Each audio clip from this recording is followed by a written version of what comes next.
नमस्कार, स्वागत है आप सभी का राजधानी एक्सप्रेस में और आपके साथ मैं हूं आंचल कादियान। बुलेटिन की शुरुआत बड़ी अपडेट के साथ। हरियाणा चुनाव को लेकर भूपेंद्र सिंह हुड्डा ने बड़ा बयान दिया है।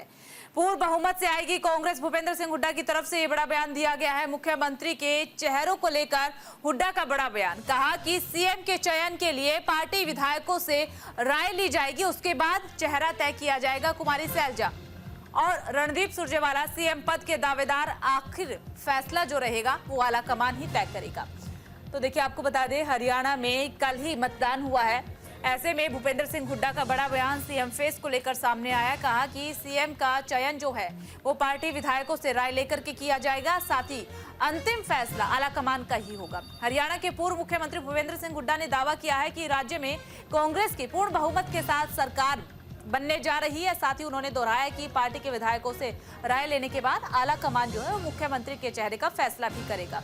हुड्डा ने हरियाणा में विधानसभा चुनाव के लिए मतदान संपन्न होने और कई एग्जिट पोल में कांग्रेस की जीत की संभावना जताए जाने के बाद टिप्पणी की।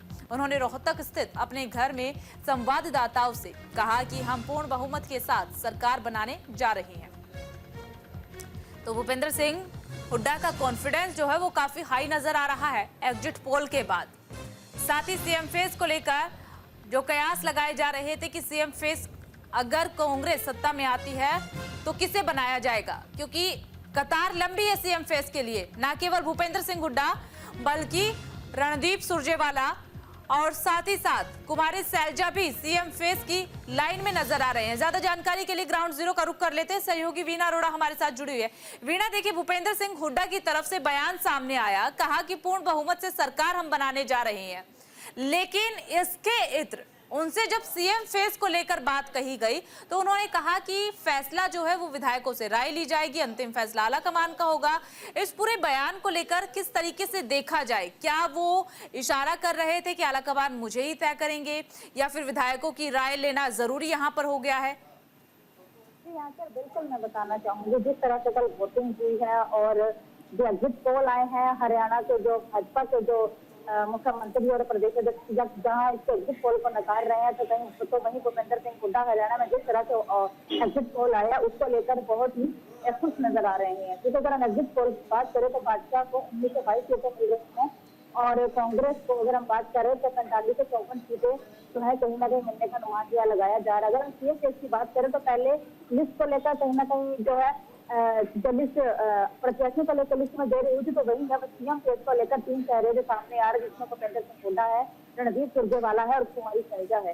तो इसमें कुमारी सैलजा से भी बातचीत हुई तो उनका ये कहना था कि आला कमान जो है इस मामले में जो भी होगी वो फैसला करेगी और रणदीप सुरजेवाला भी इस रेस में मुझे शामिल है। तो वहीं भूपेंद्र सिंह हुड्डा ने कहा है कि इसका जो फैसला वो भी हाईकमान करेगी। लेकिन अगर हम सीएम केस की बात करते हैं तो हरियाणा में सीएम केस का सबसे बड़ा जो चेहरा है भूपेंद्र सिंह हुड्डा है। अगर हम सैलजा की बात करते हैं तो सैलजा की जैसे ही कांग्रेस के कल एग्जिट पोल सामने आने शुरू हुए थे तो कुमारी सैलजा जो है सालासर पहुंच गई थी। वहां मंदिर में जाके उन्होंने माथा भी टेका और गौशाला की गई। कहीं ना कहीं उनके दिल में ये है कि हाईकमान, उन्होंने भी यही कहा था कि हाईकमान जो है वो फैसला करेगी, लेकिन भूपेंद्र हुड्डा ने यही कहा कि हाईकमान जो है वो फैसला करेगी।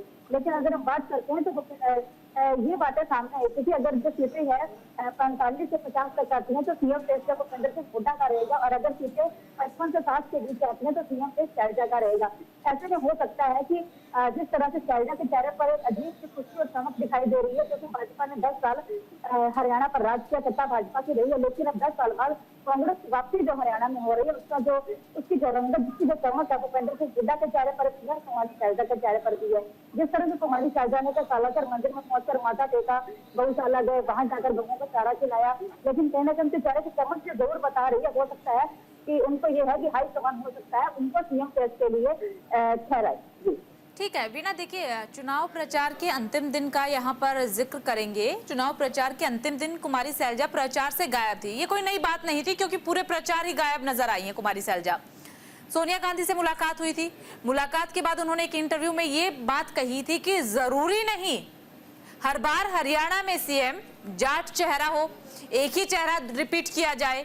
सोनिया गांधी से मुलाकात के बाद इस तरीके का बयान सामने आना, और अब भूपेंद्र सिंह हुड्डा की तरफ से कहा गया कि पहले विधायकों की राय ली जाएंगी। हालांकि जो पहले बयान थे उसमें साफ उनके बयानों से झलकता था कि सीएम फेस वही रहेंगे। तरह से हरियाणा में वोटिंग हुई है, अगर हम यूपी दल की बात करें तो ज्यादातर जो वोटिंग है जाट और कांग्रेस की ओर से हुई है, जिनकी वजह से तो कहीं ना कहीं वोट प्रतिशत भी बढ़ा और एग्जिट पोल भी अच्छी और वोटिंग भी ज्यादा हुई है। अगर बात करें हम कि भूपेंद्र सिंह हुड्डा ने कहा है कि विधायकों से बात करने के बाद ही सब कुछ होना पाएगा, क्योंकि दूसरी बात मैं और बताना चाहूंगी, क्योंकि हमारी शैलजा की बात करें तो सबसे बड़ा वो कांग्रेस का दलित चेहरा है। अगर हम मायावती की बात करें तो वो भी यूपी की मायावती है, लेकिन वो 4 बार दलित चेहरा होने के बावजूद 4 बार दिल्ली के मुख्यमंत्री रह चुकी है। अगर ऐसे में अगर हम बात करें कि जाट लैंड जरूर अलग, अगर ऐसे में जिस तरह के सीटों के बारे में कहा गया था कि अगर 55 से 60 सीटें आती है तो सीएम को शैलजा का होगा, तो ऐसे में हो सकता है कि हाईकमान भी यही कर ले कि जो सीएम शैलजा को शैलजा का होगा। लेकिन हम बात करेंगे क्योंकि लिस्टों को लेकर भी तो हमारी शैलजा को कहीं ना कहीं नजरअंदाज किया गया था। 90 में सिर्फ 4 सीटें ही शैलजा के खाते में, 72 सीटें भूपेंद्र सिंह हुड्डा के चरित्रों पर कहीं ना कहीं दे गई थी, जो नाराजगी की वजह से। दूसरा, नारनौल में कांग्रेस की नेता ने हमारी शैलजा के खिलाफ जो टिप्पणी की थी उसको लेकर भी कहीं ना कहीं नाराज थी। इन दोनों चीजों की नाराजगी को लेकर तो हमारी शैलजा कहने को चुप होकर बैठ गई है। लेकिन जिस तरह से एग्जिट पोल आए हैं, हो सकता है अगर शैलजा अपनी नाराजगी दूर ना करती, अपनी रैलियां जो आखिरी चुनाव के 6 दिनों में रैलियां ना करती, हो सकता है इसका नुकसान कांग्रेस को भुगतना पड़ सकता था। लेकिन जिस तरह से नाराजगी खत्म होने के बाद, क्योंकि आज 25 सितंबर को जो रैली होनी थी अम्बाला में, वहाँ खड़गे आने वाले थे, लेकिन खड़गे वहाँ पर नहीं पहुंचे थे।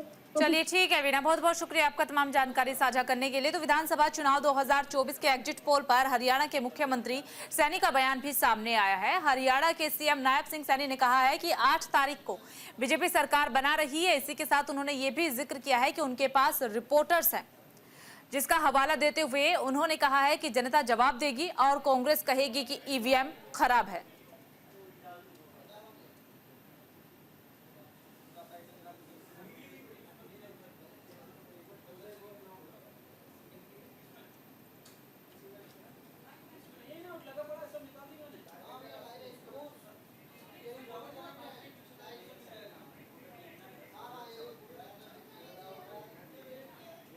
तो देखिए, हरियाणा एग्जिट पोल को लेकर के सीएम सैनी का बयान भी सामने आया है। सीएम सैनी ने कहा है कि 8 तारीख को तस्वीरें जो हैं वो स्पष्ट हो जाएगी। और चलिए ज्यादा जानकारी के लिए ग्राउंड जीरो का रुख कर लेते हैं। सहयोगी जुड़ चुके हैं मुकुल सतीजा। मुकुल, हमने भूपेंद्र सिंह हुड्डा को अब से कुछ ही देर पहले सुनवाया कि किस तरीके से उनका कहना है कि एक बार फिर से सरकार जो है वो कांग्रेस की बनने जा रही है, लेकिन दूसरी तरफ सीएम सैनी का कॉन्फिडेंस भी हाई नजर आ रहा है। उनका कहना है कि 8 तारीख को तस्वीरें स्पष्ट हो जाएगी। क्या लग रहा है आपको?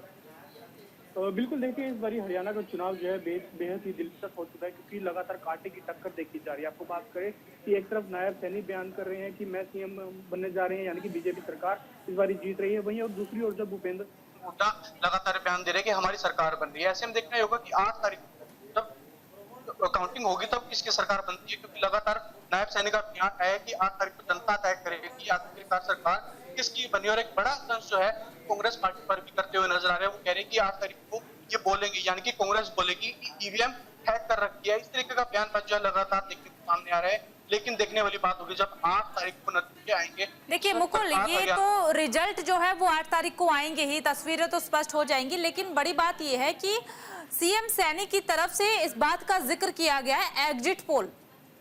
हर एक एग्जिट पोल में तो सत्ता में आती नजर आ रही है कांग्रेस पार्टी।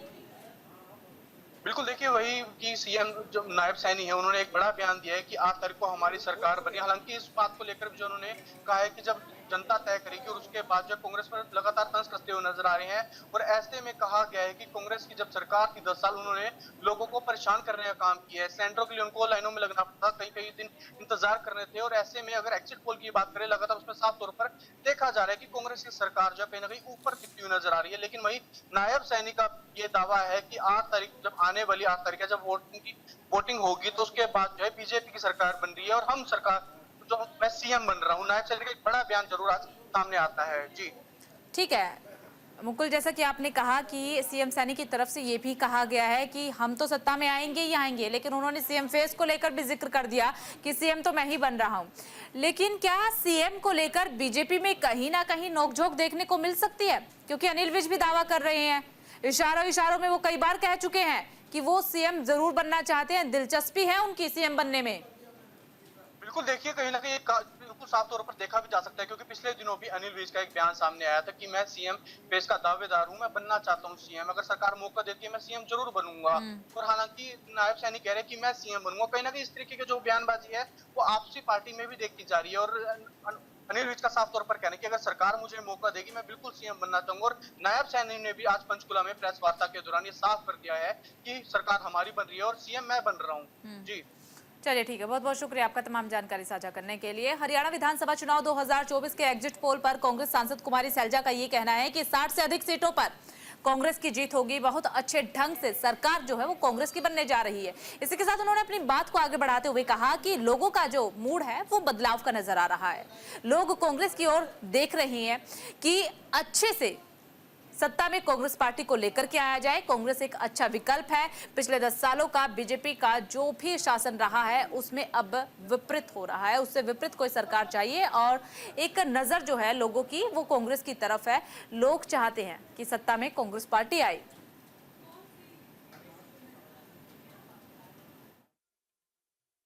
है कि कांग्रेस की सरकार बनेगी, पर मुझे लगता है, मेरी अपनी एक असेसमेंट जो लगती है कि 60 से प्लस हमारी सीटें आने के आसार नजर आ रहे हैं हमें।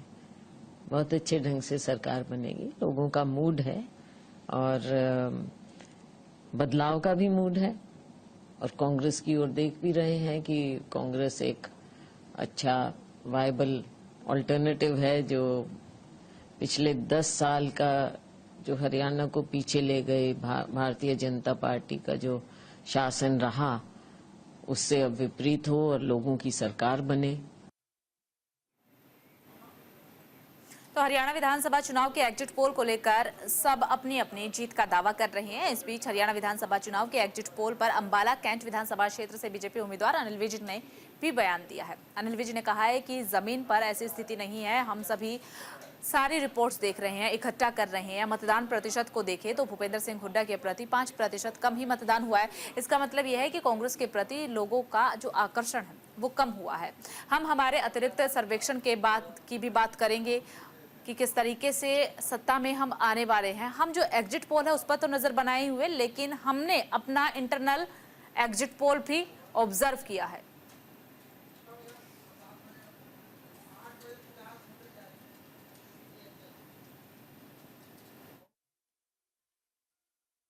सारी रिपोर्ट इकट्ठा कर रहे हैं, दोपहर तक सारी रिपोर्ट हमारे पास भी आ जाएगी। और ऐसी स्थिति नहीं है, आप देखिए, अगर वोट परसेंटेज को देखिए, भूपेंद्र सिंह हुड्डा जी के हलके में 5% डाउन गया, कम हुआ। मेरे हलके में 3% बढ़ा है। इसका मतलब कि कांग्रेस के प्रति लोगों का आकर्षण कम हुआ है। अगर भूपेंद्र सिंह हुड्डा, जिसको वो मुख्यमंत्री पेश कर रहे हैं, उसके अपने हलके में 5% मतदान गिरा है, ये तो आंकड़ों की बात है, और मेरे हल्के में बढ़ा है, इसका बल भाजपा को लोग पसंद कर रहे हैं। तो अभी बाकी जगह क्या पैटर्न है सारा हम निकाल रहे हैं। खबरों में आगे बढ़ते हैं। इस बीच बड़ी अपडेट मिल रही है। फाजिल्का में अकाली नेता से आम आदमी पार्टी के नेता की तीखी बहस। अकाली दल के नेता ने आप नेता को गोली मारी। आप नेता मनदीप सिंह से वरदेव सिंह की हुई बहस। अकाली दल के नेता वरदेव सिंह ने चलाई गोली। बहस के बाद गोली चलाई गई है। गंभीर रूप से घायल हुए आम आदमी पार्टी के नेता मनदीप। पंजाब से बड़ी अपडेट इस वक्त आपको बता रहे हैं। पंजाब के फाजिल्का जिले में आम आदमी पार्टी के एक नेता को गोली मार दी गई है। वारदात श्रोमणी अकाली दल के नेता ने दिया है इस वारदात को अंजाम।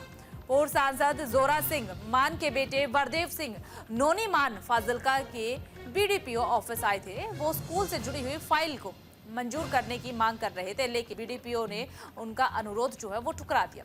इससे अकाली नेता नाराज हो गए और वहां से चले गए। बाहर आकर उनके आम आदमी पार्टी के नेता मनदीप सिंह से झड़प हो गई। तीखी बहसबाजी हुई। बहसबाजी के बाद उन्होंने वरदेव सिंह की तरफ से गोली चला दी गई है। जो मनदीप सिंह बराड़ को गोली लगी तो वो गंभीर रूप से घायल हो गए। घायल होकर नीचे गिर पड़े, जिसके बाद आनन फानन में उन्हें अस्पताल ले जाया गया। फिलहाल इलाज चल रहा है। तो देखिए, स्कूल की एक फाइल लेकर के ऑफिस पहुंचे थे, लेकिन स्कूल की उस फाइल को मंजूरी नहीं मिली। इसलिए खराब मूड से ऑफिस से बाहर आए और बाहर आते ही आम आदमी पार्टी के नेता के साथ तीखी बहस हो गई अकाली दल के नेता की, जिसके बाद बहसबाजी इस कदर बढ़ गई कि उन्होंने कुछ नहीं सोचा समझा और गुस्से में गोली तान दी। अकाली दल के नेता वरदेव सिंह ने गोली चलाई है। आम आदमी पार्टी के नेता मनदीप पर गंभीर रूप से घायल हुए आप नेता मनदीप घायल अवस्था में अस्पताल लेकर के जाया गया। फिलहाल हालत जो है वो गंभीर बनी हुई है।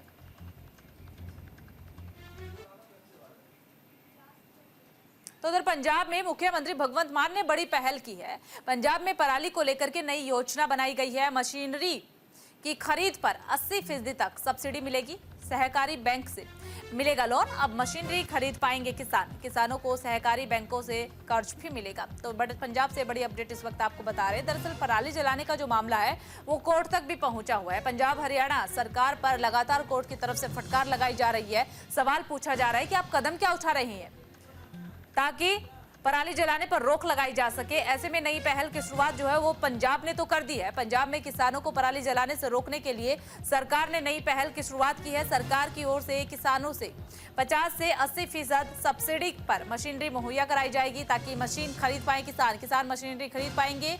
इसके लिए उन्हें सहकारी बैंकों से कर्ज भी दिलवाया जाएगा। ये जानकारी खुद पंजाब के सीएम ने साझा की है। उन्होंने खुद अपने सोशल मीडिया अकाउंट एक्स पर पोस्ट करके ये जानकारी साझा की है। किसानों को पराली निपटान के लिए 50 से 80% सब्सिडी पर मशीनरी उपलब्ध कराने के लिए सहकारी बैंकों द्वारा पूरे पंजाब में फसल अवशेष प्रबंधन ऋण योजना शुरू की गई है। तो देखिए ये योजना शुरू करना इसलिए भी लाजमी हो जाता है क्योंकि कोर्ट की तरफ से लगातार जो है वो पंजाब हरियाणा सरकार पर फटकार लगाई जा रही है। और सबसे बड़ा सवाल ये पूछा जा रहा है कि ये मुद्दा कोर्ट तक तो पहुंच गया है, लेकिन आपकी तरफ से कदम क्या क्या उठाए गए हैं। एक कदम बता दीजिए जो अब तक पंजाब सरकार या फिर हरियाणा सरकार की तरफ से इस समस्या से निपटने के लिए उठाया गया हो, जिसके बाद दोनों ही गवर्नमेंट चुप थी।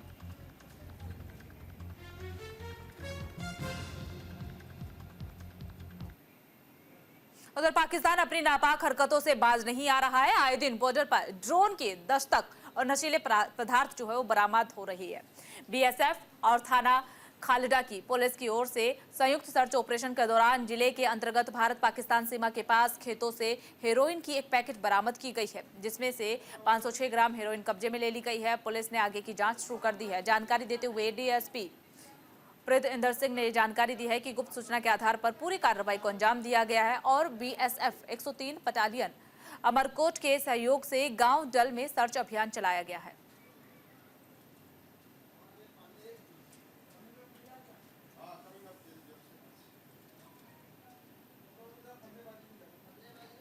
पंजाब श्री गौरव यादव IPS, मानयोग SSP श्री गौरव तुरा जी IPS SSP तरनताਰਨ, इन्हां ਦੀਆਂ ਹਦਾਇਤਾਂ ਅਨੁਸਾਰ ਜਿਹੜੀ ਆ ਨਸ਼ਿਆਂ ਦੇ ਖਿਲਾਫ ਮੁਹਿੰਮ ਜਿਹੜੀ ਉਹ ਲਗਾਤਾਰ ਜਾਰੀ ਹੈ।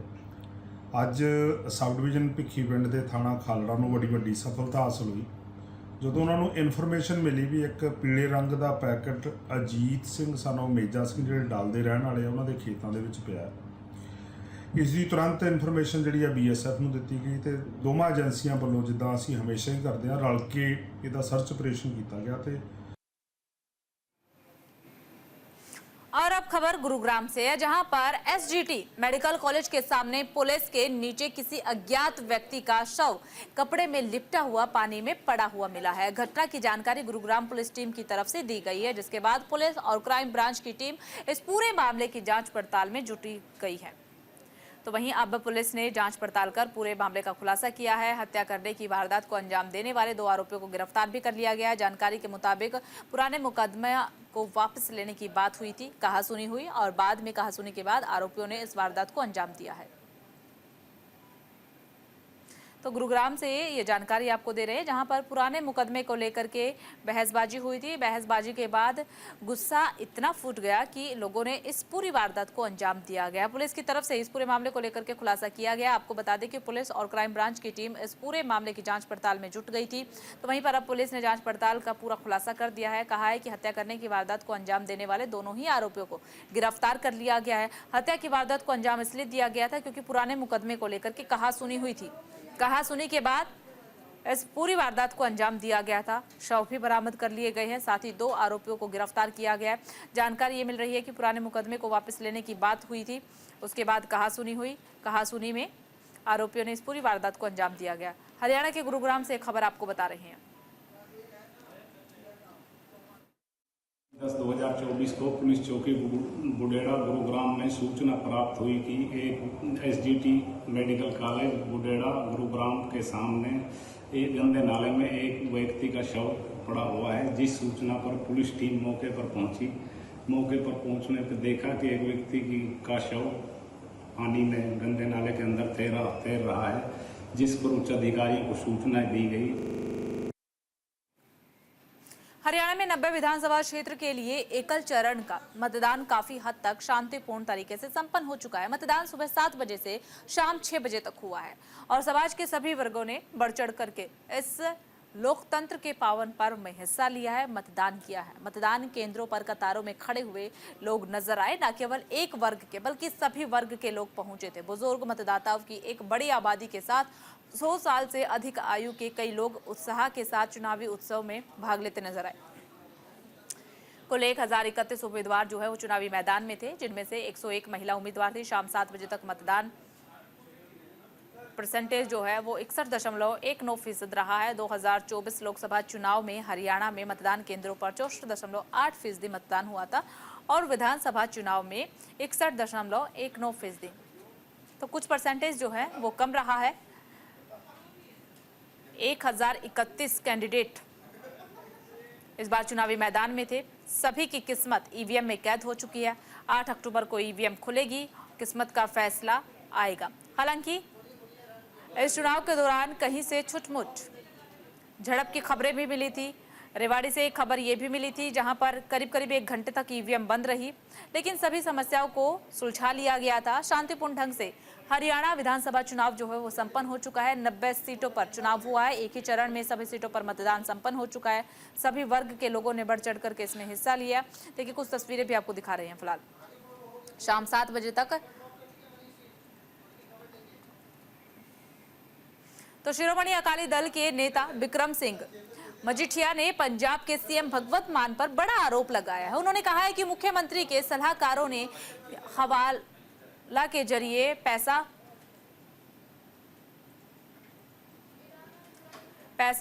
कनाडा और ऑस्ट्रेलिया भेजा है। जल्द ही बलतेज पन्नू को भी उनके पद से हटा दिया जाएगा। इसी के साथ उन्होंने केंद्र सरकार से अपील की है कि भगवंत मान के सलाहकार को एलओसी जारी की जाए।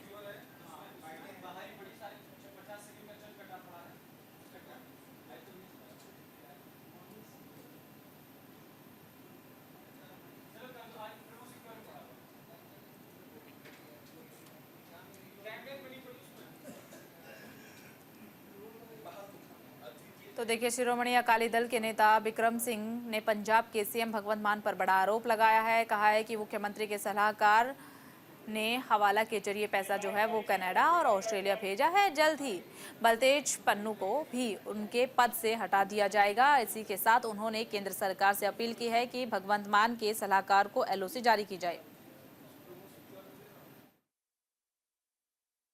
ਲੱਥਣ ਦੇ ਆ ਪੰਨੂ ਹਲੇ ਲਾਇਆ ਕਿ ਨਹੀਂ ਲਾਇਆ ਹਲੇ ਦੇਖਣ ਦੀ ਗੱਲ ਆ, ਲਾ ਦੇਣਾ ਉਹਨੂੰ। ਔਰ ਮੈਂ ਤੁਹਾਨੂੰ ਅੱਜ ਕਹਿ ਰਿਹਾ ਰਾਜਵੀਰ ਨੇ ਦੇਸ਼ ਛੱਡ ਕੇ ਭੱਜ ਜਾਣਾ। ਉਹਦੇ ਓਐਸਡੀ ਨੇ ਉਹਨੇ ਕਰੋੜਾਂ ਦਾ ਹਵਾਲਾ, ਉਹਦਾ ਸਾਰਾ ਜਿਹੜਾ ਪਰਿਵਾਰ ਹੈ ਉਹ ਕੈਨੇਡੀਅਨ ਸਿਟੀਜ਼ਨ ਹੈ। ਕਰੋੜਾਂ ਦਾ ਹਵਾਲਾ ਕੈਨੇਡਾ ਨੂੰ ਔਰ ਆਸਟ੍ਰੇਲੀਆ ਪੈਸੇ ਭੇਜੇ ਗਏ। ਇਸ ਲਈ ਮੈਂ ਸੈਂਟਰ ਗਵਰਨਮੈਂਟ ਨੂੰ ਅਪੀਲ ਕਰਦਾ ਕਿ ਇਹਨਾਂ ਦਾ ਐਲਓਸੀ ਕੱਢ ਦਿਓ। ਇਹ ਕਈ ਭੱਜਣੇ ਆ, ਪੰਨੂ ਵੀ ਆਪ ਐਨਆਰਆਈ ਆ, ਇਹ ਕਈ ਇੱਥੇ ਲੱਭਣੇ ਨਹੀਂ ਜਿਹੜੇ चीफ मिनिस्टर के दफ्तर 'ਚ बैठे हैं। राजधानी एक्सप्रेस में सिर्फ इतना ही। बाकी तमाम बड़ी खबरों के लिए बने रहिए न्यूज इंडिया के साथ।